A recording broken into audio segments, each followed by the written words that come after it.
Hello and happy Temperament Tuesday. So today I was like, I don't know what I want to talk about, and then it hit me. I know exactly what I want to talk about. Last week I did a video where I ran through, I even had props. I talked about the different temperaments and what they mean. Hopefully it gave you some insight into what your temperament is. This week I want to talk about the fact that each temperament has its own propensity towards certain virtues and certain vices. So in other words, some things may be very easy for some temperaments and hard for other temperaments. And we may fall prey to some vices, some ugly habits, based on our temperament. And the thing I want to focus on is the fact that just because you're a certain temperament doesn't excuse your behavior. It doesn't give you a carte blanche to behave in any certain way or to accept yourself as intact with those vices. You have to work to find a way to power through them and to overcome them. So just giving a brief overview of the different temperaments and the different vices, the ugly habits that they might be more prone to. So the cholerics are the ones who are very driven. They have deep impressions that come immediately. They're very strong impressions and they last a long time. If you're a Christian, you might relate to St. Paul. He was a choleric. He is the one who was persecuting Christians and then was blinded, knocked off his horse, and from then on just served Christ and traveled all over.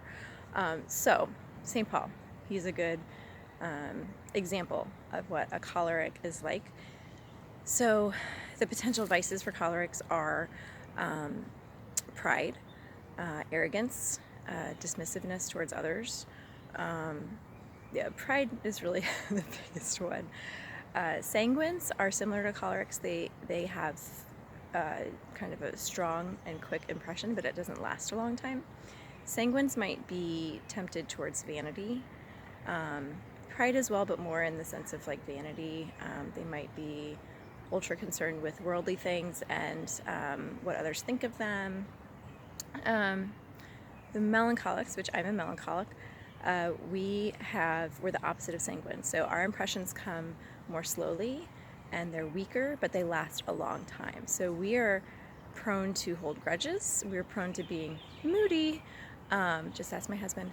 And yeah, so those are some of our deepest vices that we're prone to. Phlegmatics are the ones who have a weak impression. It comes on slowly and it lasts a short time. So while they're very laid back, while things don't really bother them, they're also most prone to sloth or laziness because things don't bother them as much and things also don't motivate them as much. So they might be more on the lazy side. So these are just brief overviews of the temperaments and the different vices that they might have a tendency towards. Just want to re-emphasize the fact that it doesn't excuse your behavior, right? So like I am a melancholic and I have to work hard, very hard, not to hold grudges in my life. I have to work very hard to let go and forgive because that is something I struggle with. Doesn't bother a phlegmatic as much, right? Doesn't bother a sanguine as much, but as a melancholic, it's something I struggle with. So it's good to know that about myself, and it's also good to know that I can't just accept it. I have to work hard to overcome that vice. So, if you missed my previous Temperament Tuesday video describing the temperaments in more detail, I will post that link in the comments or whatever. I'm new to this, I'm figuring it out. But until next week, have a great Temperament Tuesday.